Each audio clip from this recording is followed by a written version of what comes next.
ఈ వరదకు సంబంధించినటువంటి ప్రాంతాలలో ఉన్నటువంటి ఇళ్లలో ఉన్నటువంటి జనమంతా కూడా ఇబ్బంది పడుతున్నారు.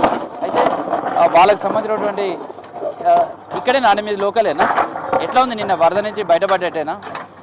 కొంచెం రిలీఫ్ అయింది సార్. మా షాప్ అంతా మునిగిపోయింది, దానిలో చాలా నష్టం జరిగింది మాకు. ఇవాళ అంతా చదువుకొని బయట పెట్టుకున్నామని, ఎండకు అవన్నీ ఆరేటట్టు. అది అంటే మాది అడసివ్ బ్యాగ్స్, అవి టైల్స్కి సంబంధించి కాస్ట్లీ ఉంటాయి. అవి దగ్గర ఒక లోడ్ వరకు మొత్తం, అంటే లోడ్ అంటే కింద 4-5 వర్షాలు మొత్తం గడ్డ కట్టిపోయినాయి సార్.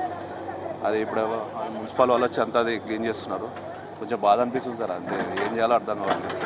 మీరు షాప్ మొన్న క్లోజ్ చేసుకుని వెళ్ళిన తర్వాత తీసేసరికి ఇవాళ ఎట్లా ఉంది అసలు? చాలా భయంకరంగా సార్. మా టేబుల్స్ అన్నీ లేచిపోయినాయి, చైర్లన్నీ ఆగమైపోయినాయి. అక్కడ మేము పోయిన రోజుకు వచ్చే తెల్లారు చూస్తే మా అన్ని బకెట్స్ అన్ని నీళ్ళల్లో తేలి మొత్తం ఇట్లా ఉన్నాయి సార్. అది అంటే 2 రోజులు మమ్మల్ని ఇటు రానివ్వలేదు, మా ఇంటి దగ్గర నుంచి ఇక్కడికి రానివ్వలేదు మమ్మల్ని.